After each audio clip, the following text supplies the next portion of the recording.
मित्रांनो, नेक्सॉन घ्यायचा जर विचार करत असाल ना तर हा व्हिडिओ नक्की बघा, कारण आपण ही गाडी मागच्या 10 ते 11 दिवसापासून चालवतोय. जवळजवळ आपण हिला सिटीमध्ये पण चालवली, हायवेला चालवली, गावाकडच्या रस्त्यावरती पण चालवली, नाईट ड्राईव्ह, डे ड्राईव्ह सगळं काही करून बसलोय. गाडीमध्ये ना अशा काही काही गोष्टी आहेत ना त्या तुम्हाला दुसऱ्या कोणत्या गाडीमध्ये बघायला भेटत नाही. आता हे 1.5 लिटरचं डिझेल इंजिन आपण ड्राईव्ह करत होतो. गाडीने आपल्याला ओव्हरऑल आहे ना जवळजवळ आपण 1200-1300 किलोमीटर ड्राईव्ह केली एवढ्या 10 दिवसाच्या याच्यामध्ये. जवळजवळ 22-23 आणि हायवेला 24-25 पर्यंत पण ऍव्हरेज दिलंय या गाडीने. 1.5 लिटर डिझेल इंजिन, जे की 113 BHP पॉवर आणि 260 न्यूटन मीटर टॉर्क आपल्याला बघायला भेटतो.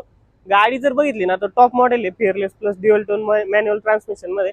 पण अशा काही गोष्टी आहेत नेक्सॉन मध्ये तुम्हाला 5 स्टार सेफ्टी रेटिंग बघायला भेटते तेच, आणि इंडियाची टॉप सेलिंग कार आहे. जेणेकरून याचं रिझन म्हणजे तुम्हाला ईव्ही, पेट्रोल, डिझेल आणि सीएनजी मध्ये अवेलेबल बघायला भेटते 5 स्टार सेफ्टी. आणि ज्यावेळेस गाडीत आपण बसून चालवतो ना गाडी, तर असं काही वाटतं की टँक मध्ये बसून चालवतोय. गाडीमध्ये जे स्टेबिलिटी आहे, जे हायवेला आपण कॉर्नरिंग वगैरे करतो, कट वगैरे मारतो, अशा याच्यामध्ये पूर्ण कॉन्फिडन्स देऊन जाते. जेणेकरून आपल्याला असं लूज होत नाही किंवा ओव्हरटेकिंगच्या याच्यामध्ये जरी बघितलं ना तर नक्कीच तुम्हाला फायदा देते. अशा गोष्टी या नेक्सॉन मध्ये कळाल्यात.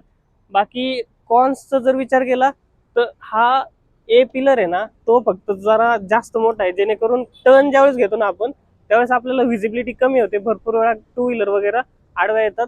पण याचं रिझन म्हणजे ना हे 5 स्टार सेफ्टी रेटिंग उगच नाहीये. बाकी गाडीला आता सनरूफ आहे साधं, पण आता अपडेट मॉडेल मध्ये ना तुम्हाला पॅनोरामिक सनरूफचा पण ऑप्शन बघायला भेटतो जो, आणि खूप कमी बजेटमध्ये एक 5 स्टार सेफ्टी रेटिंग जी गाडी आपल्याला बघायला भेटते.